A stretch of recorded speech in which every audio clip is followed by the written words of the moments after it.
Tua palavra nos venha a todos e que a acolhamos sem medo da verdade, em nome de Jesus.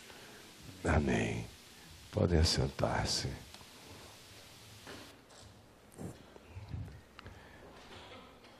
No Evangelho de Mateus,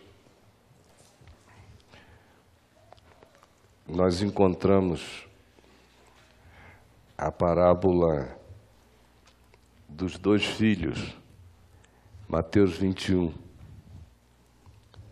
O contexto dela, ela inicia no verso 28, o contexto vem de uma provocação feita pelos principais sacerdotes do templo em Jerusalém, os presbíteros do povo, indagando de Jesus com que autoridade ele fazia o que fazia e quem a ele tinha dado tal coisa. Jesus disse: eu lhes responderei, eu também vos farei todavia uma pergunta. Se me responderdes, eu vos direi com que autoridade faço o que faço. De onde era o batismo de João Batista? Do céu ou dos homens? Então, esses líderes do templo, essa nata religiosa, quase todos membros do Sinédrio de Israel, discutiam, discorriam entre si e cogitavam, dizendo: se nós dissermos que o batismo de João era do céu, então ele dirá: então por que vocês não acreditaram em João? Se nós dissermos que era dos homens, é para a gente ter medo, porque o povo todo considera João um profeta.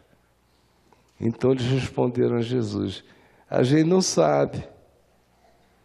E Jesus, por sua vez, diz: nem eu tampouco vou dizer com que autoridade eu faço nada. Disse: mas tem uma questão para vocês fora dessa. O que vos parece? Um homem tinha 2 filhos. Chegando-se ao primeiro, ao mais velho, provavelmente, disse: filho, vai hoje trabalhar na vinha, no campo, no negócio da família. Ele respondeu: paizinho, claro, sim, senhor. Porém, não foi. Então o pai, dirigindo-se ao segundo, disse a mesma coisa exatamente. Mas este respondeu: não quero ir, não vou. Depois, arrependido, foi. Que vos parece? Era a indagação de Jesus. Qual dos 2 filhos fez a vontade do seu pai? Respondam-me. E os religiosos disseram: o segundo, é claro. Declarou-lhes Jesus: em verdade, vos digo que publicanos e prostitutas, meretrizes, vos precedem no reino de Deus. Porque João Batista veio, e vocês o viram vir no caminho da justiça e da verdade, e não acreditastes nele. Ao passo que publicanos desprezíveis, abomináveis aos sentidos de vocês, e meretrizes que vocês usam de maneira objetica, creram na palavra de João. Vós, porém, mesmo vendo isto, o arrependimento dos inarrependíveis, nem assim viestes a crer na palavra de João. Por isso eu lhes disse que essa fala de Jesus tinha que ser entendida à luz daquele contexto anterior.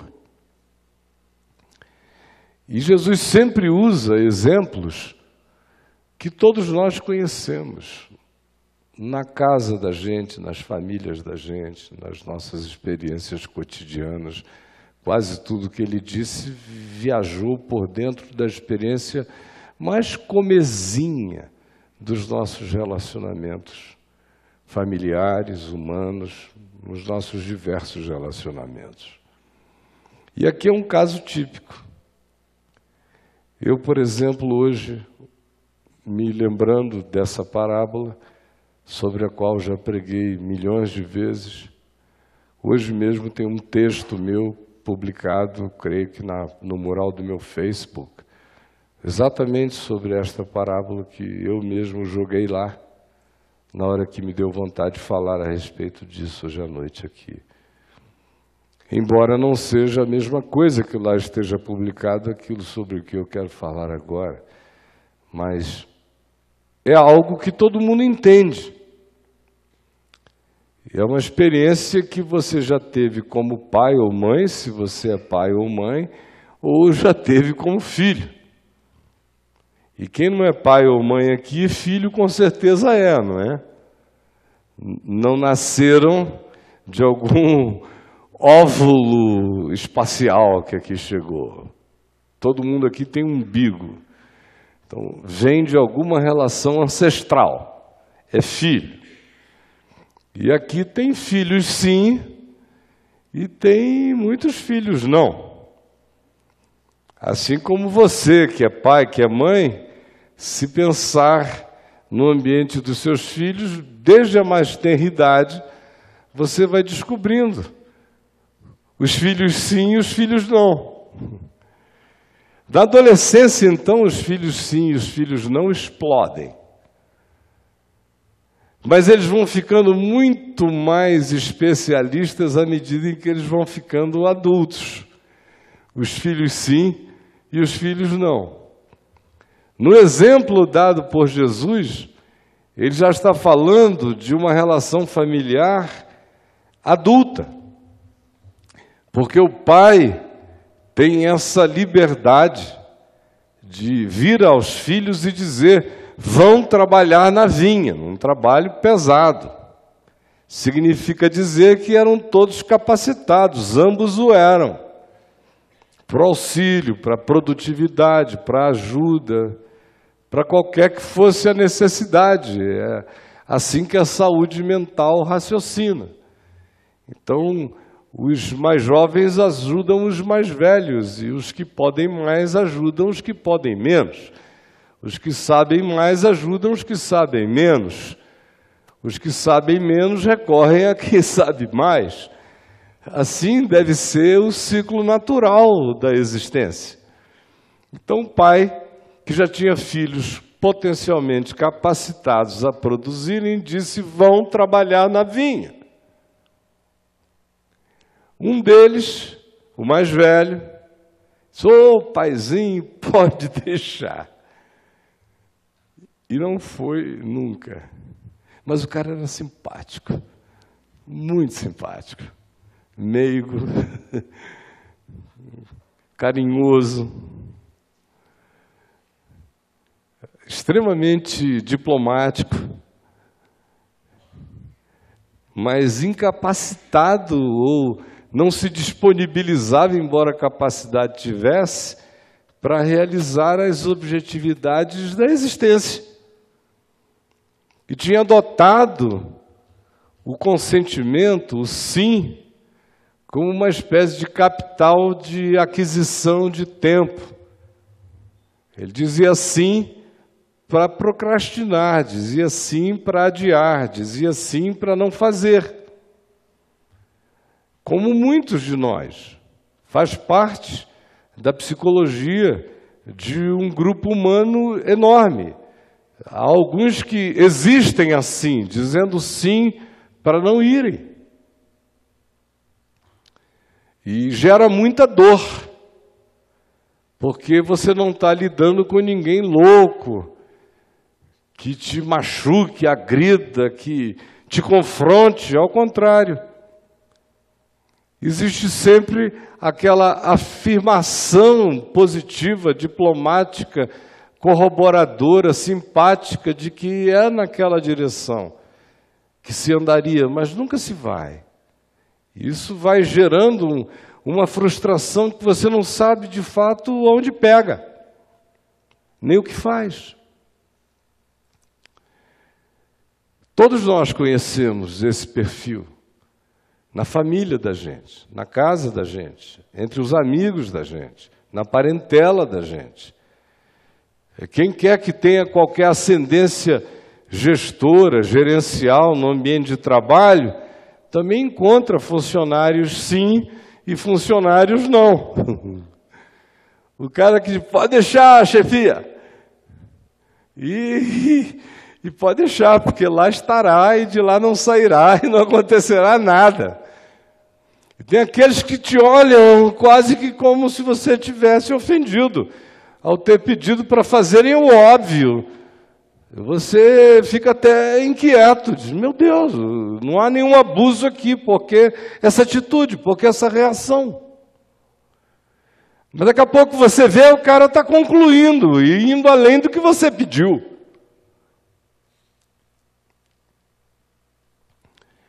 Isto, Jesus disse, é o que acontece o tempo todo em relação ao Evangelho, em relação à palavra que vem da boca de Deus para nós.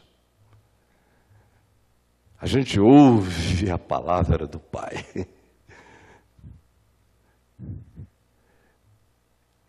E a coisa mais fácil que tem é dizer amém. Aleluia. Até aplaudir. Deixa comigo, Senhor. Eis-me aqui. E é ali que ficarão mesmo. O cara diz, eis-me aqui, não sai de lá de jeito algum. Você vai e volta e ele está plantado na obediência ao nada. Ao seu capricho e a si mesmo. Mas é pura disponibilidade simpática. Tem muitos pais e muitas mães aqui enxergando a sua prole nessa hora. Mas Jesus, conquanto falasse das ocorrências mais imediatas vinculadas à família, que foi a ilustração que ele usou, um pai, 2 filhos, uma casa, atitudes diferentes, o aplicativo que ele fez tinha a ver com a resposta humana à palavra do Pai. Vocês estão querendo saber com que autoridade eu faço as coisas? Para verem se fazem ou não fazem? Esqueçam de mim. Escutem, João, que veio, que é um fato profético inequívoco entre vocês. Com que autoridade ele fez o que fez, convidou como convidou, conclamou como conclamou? Era de Deus ou dos homens? Mas não importa de fato se é de Deus ou dos homens. O que importa é o capricho da gente, sempre. Nós nunca não estamos lidando com o nosso capricho. Sempre estamos. Todos nós. Seja o filho sim, seja o filho não. A diferença é que o filho sim passa por sobre a ideia imediata do capricho para atender a diplomacia relacional com o pai e diz amém, aleluia, eu confesso, eu creio, eu me batizo, eu faço profissão de fé, da minha boca sai a boa confissão. Mas é só isso que trazem. Confessionalidades, cânticos, congressionalidades positivas, afirmações de exaltação ao nome do Pai.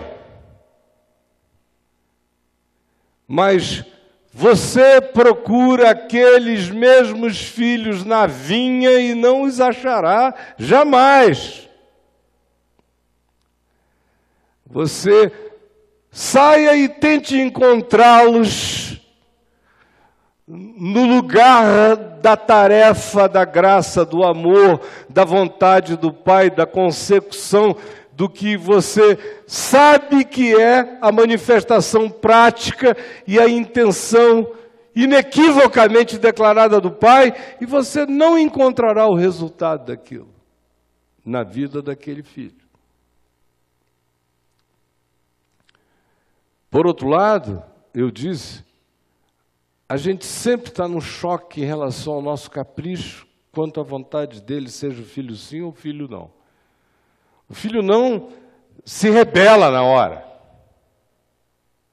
O filho não pensa no significado da conversão, da mudança, do que ele tem que deixar ali, do que ele abdica, dos confortos, dos enraizamentos do ego dele mesmo nas vontades caprichosas, na necessidade de crescer, de escolher, de priorizar o prioritário, de reordenar a vida, a mente, a atitude, o comportamento.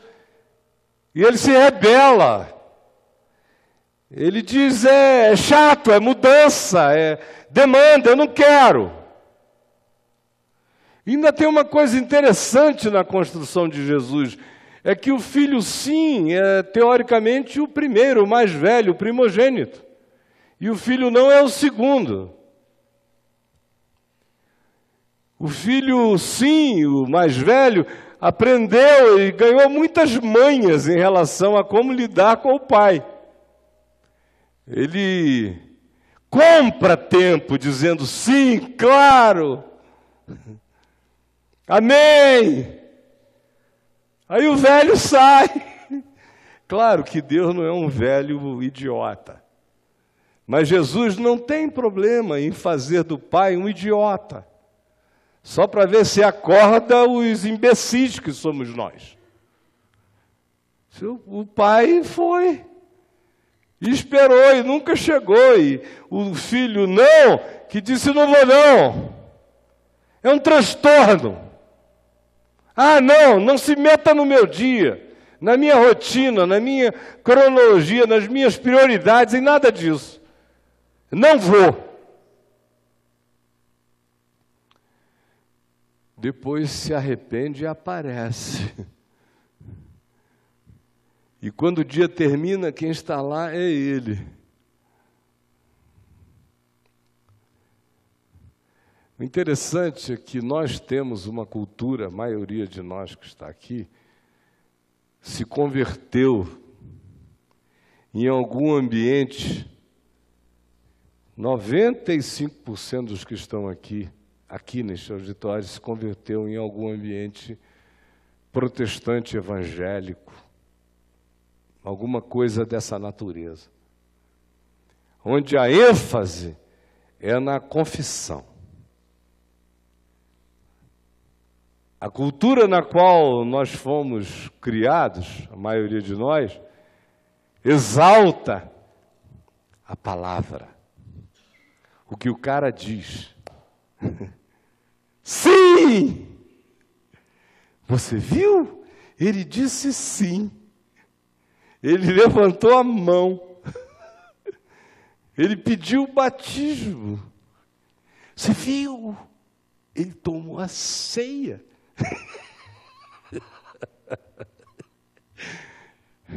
Acho que ele está convertido. Aí você, o que foi? Você não viu que ele pegou o pãozinho e o cálice? Aí você diz, ele está convertido. Tá. Você não viu ele cantando? Cantando.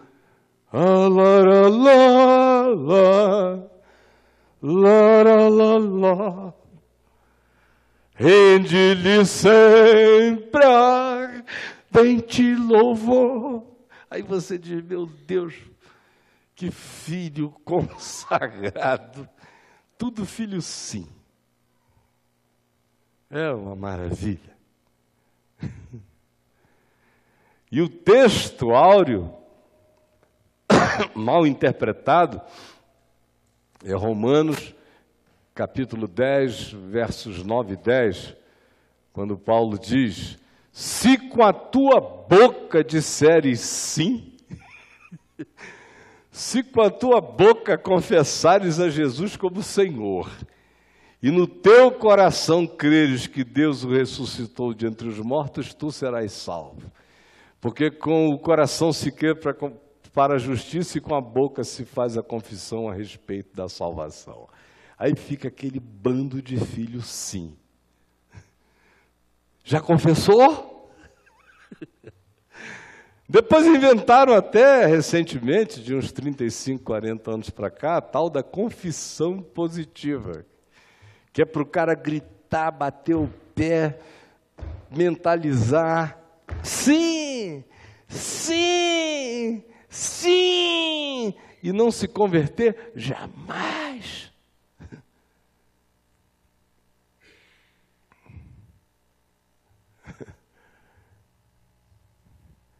O filho não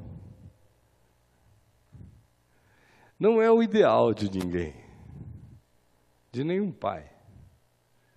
O que Jesus está dizendo é, assim como não é o ideal de ninguém viver como um publicano vivia no primeiro século, cobrando imposto em nome dos romanos, ainda colocando um overpricezinho para explorar o cidadão local palestino, ganhando uma grana nas rebarbas e deixando o povo todo irado, porque trabalhava para os opressores estrangeiros insaciáveis, os sanguessugas romanos. Esse era o publicano.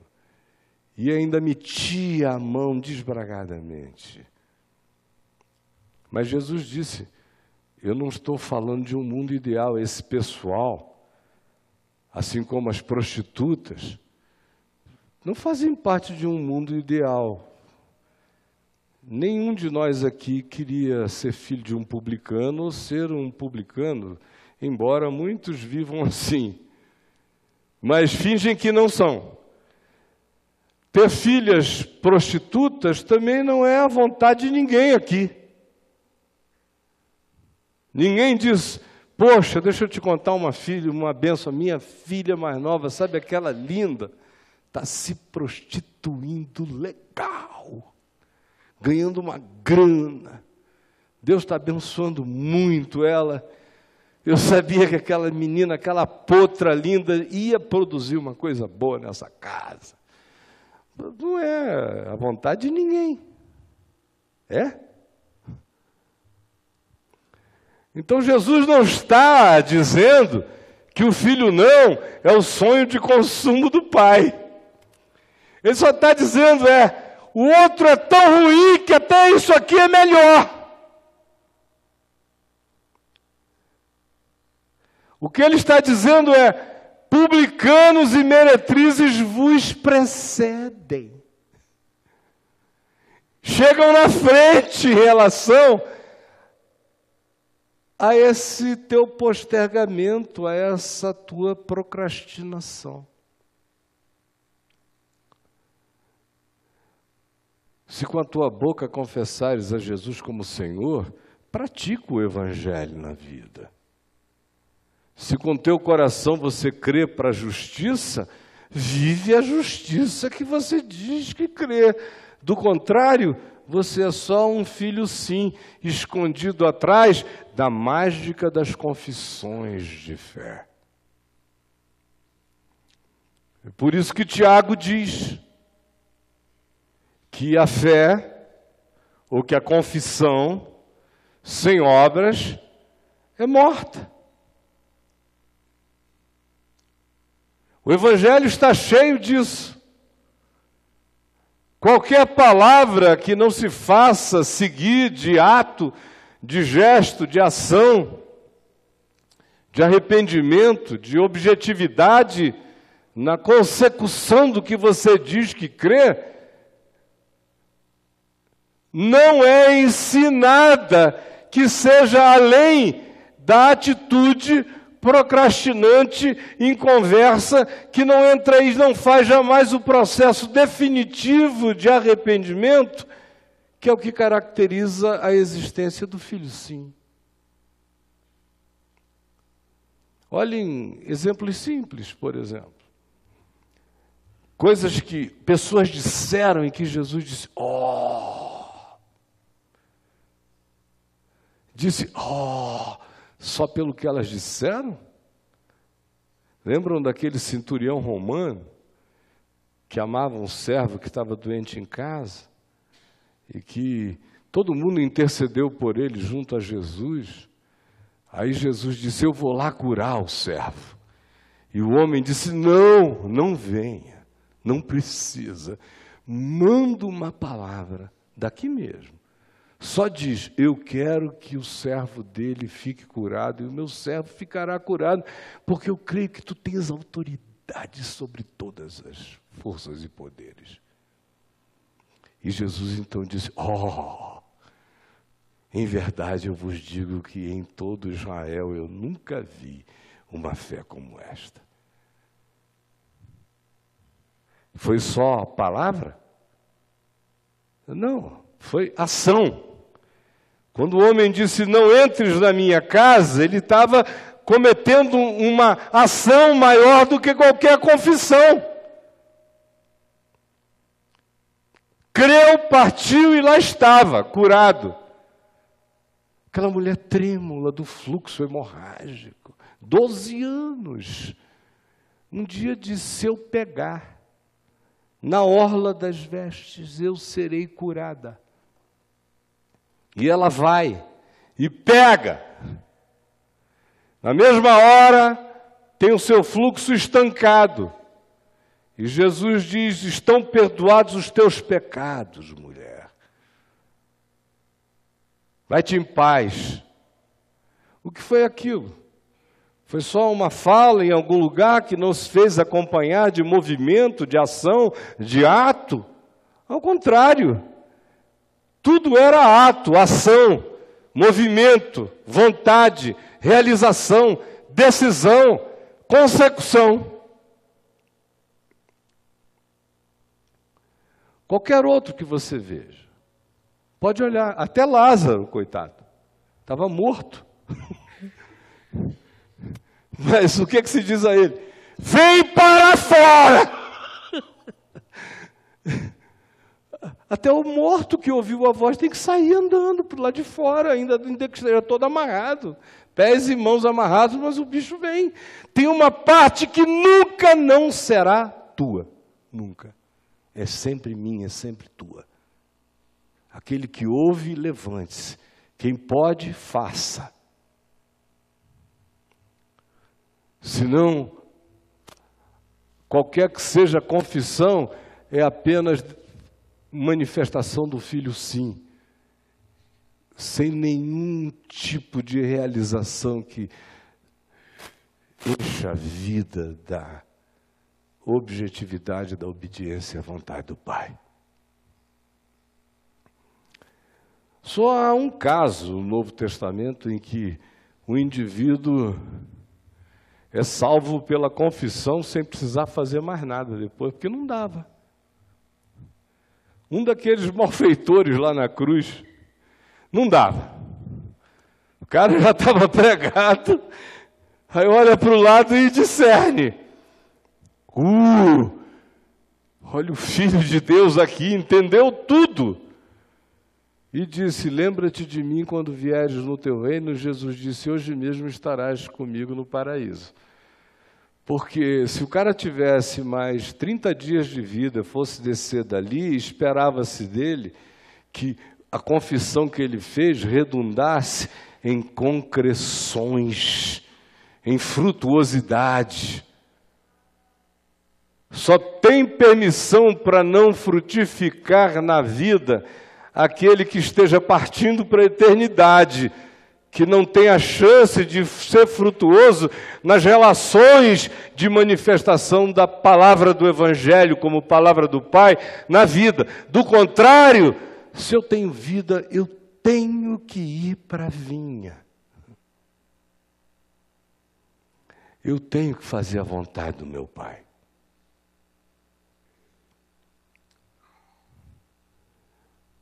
Agora olha aqui para mim. O nosso treino religioso é todo treino para a produção de filhos sims. Porque a gente aprende a semelhança do filho sim, como é fácil não fazer dizendo sim, como é fácil não ir concordando, como é fácil ganhar tempo, comprar tempo consentindo, como é fácil adiar para sempre, dando razão àquilo mesmo que se adia o tempo todo. É como a maioria de nós vive diante de Deus e, quem sabe, diante da vida. Não precisa ir longe. Os casados, por exemplo, aqui. As coisas que mais irritam num casamento não são justamente essas coisas. Do cônjuge que diz sim, tem razão, mas não muda nunca.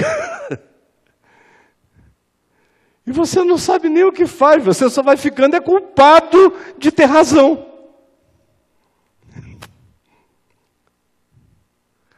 E tem alguns cônjuges que até se voltam contra aquele que eles admitem que tem razão.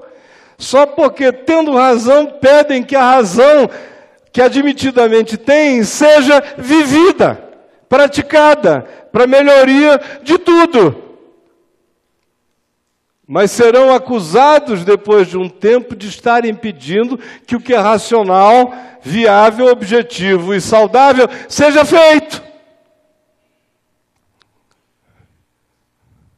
Porque o filho, sim, depois de um tempo, começa a se sentir injustiçado por ter dito tantas vezes sim, não ter feito nada, mas o pai está cobrando a ele alguma coisa. Nenhum dos dois é o ideal de filho, nem na casa da gente e nem no reino dos céus. Nenhuma dessas duas atitudes é uma atitude recomendável para a vida. Jesus só está dizendo que entre uma e outra, ele diz, eu prefiro a meretriz, o publicano, eu prefiro esse outro aqui, porque pelo menos você encontrá-lo-á no lugar, seja com algum tempo de atraso, mas você o verá lá. Mas nenhuma das duas é recomendável.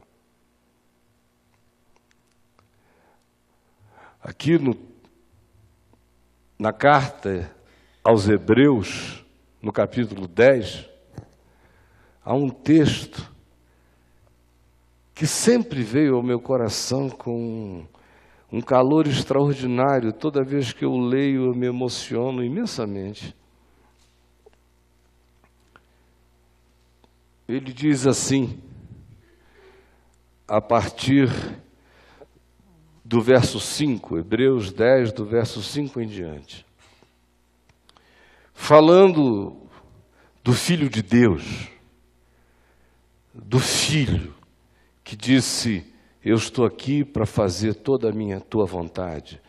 Do Filho em relação ao qual o Pai diz, eis aí o Filho em quem eu tenho prazer.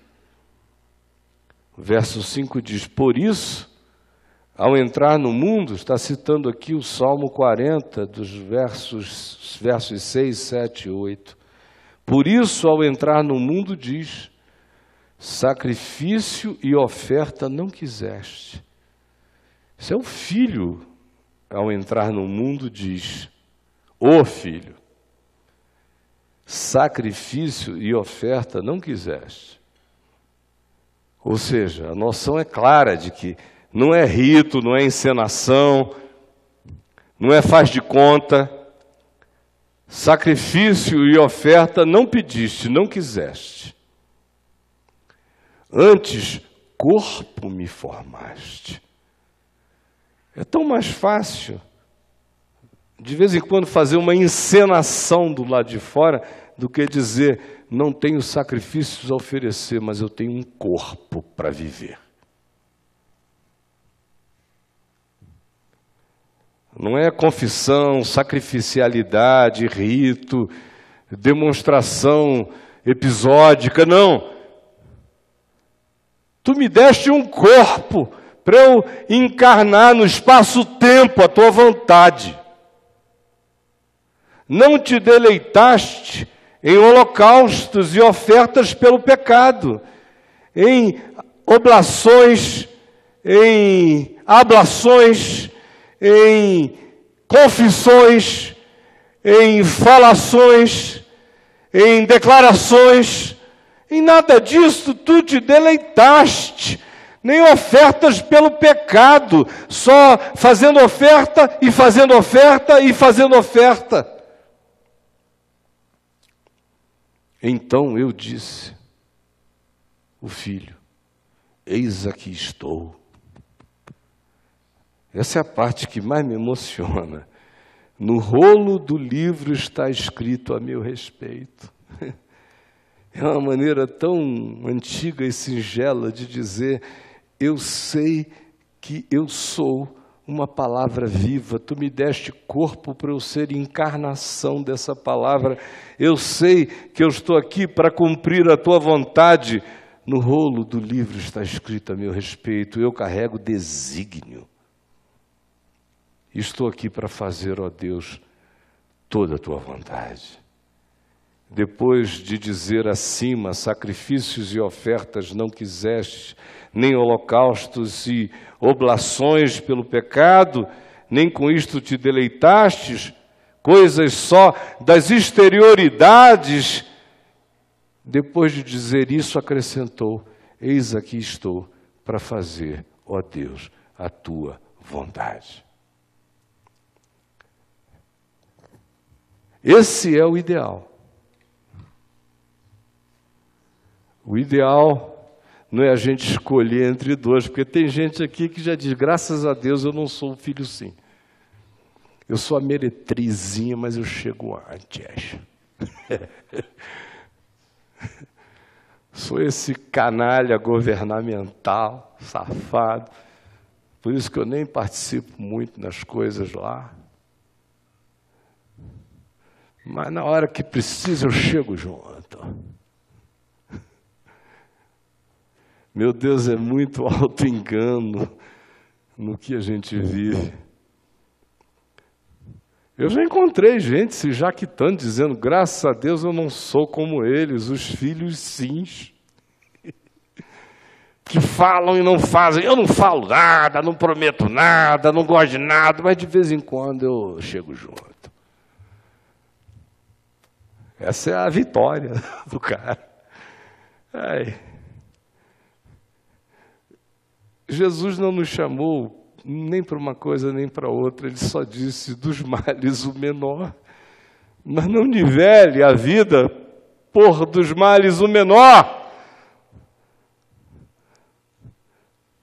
Em sendo desgraçadamente assim, é melhor todavia ser um filho não que se arrepende e chega, do que ser o que diz sim, sim, e não vai a lugar nenhum.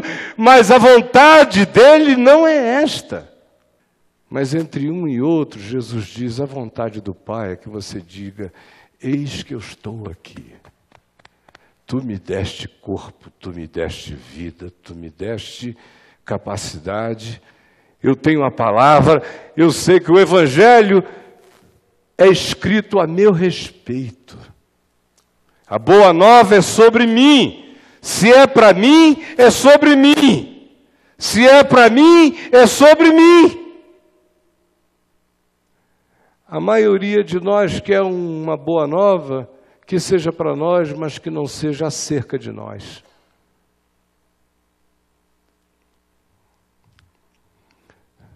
Quem somos nós? Quem sabe, ouvindo uma palavra tão simples como essa, a gente se converta da nossa eterna procrastinação. ou a gente vença o cinismo comparativo que também diga: eu não digo sim para as coisas, mas do meu jeito eu chego lá. É claro que é melhor chegar do que não chegar, mas não precisa chegar assim.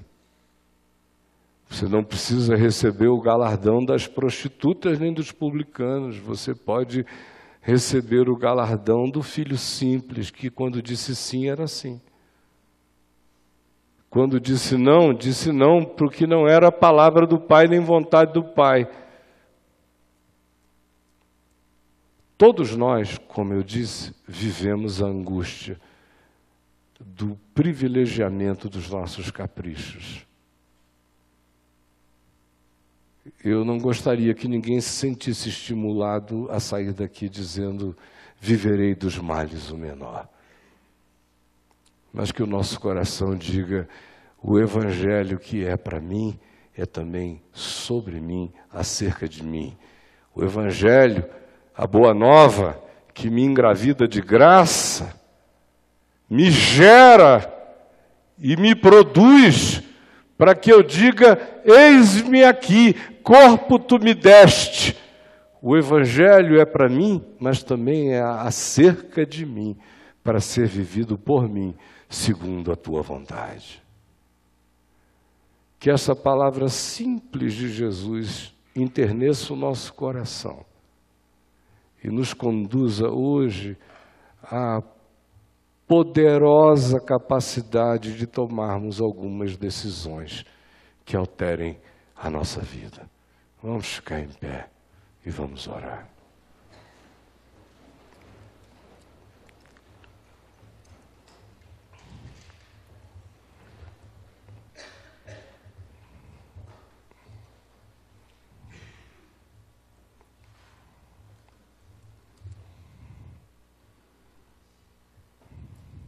Pai, nós todos somos grandes procrastinadores em relação à tua vontade.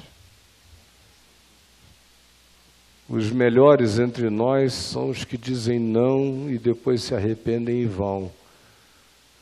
Mas é tão raro encontrar um coração que diga sim sendo sim e que tenha prazer de dizer: tu me fizeste para que eu viva a tua vontade. Por tua misericórdia, instila isto em mim, porque eu estou ficando velho e ainda encontro lugar para procrastinações dentro de mim, para adiamentos. Eu ainda quero muito um evangelho em meu favor e que não me coloque como um favor de Deus à vida. Por favor, eu te imploro que a simplicidade do reino de Deus entre no nosso coração, no nosso entendimento, e que a gente não tente lutar contra o óbvio da tua palavra. E por favor, eu quero vencer as minhas diplomacias falsas, as minhas confissões sem consequência.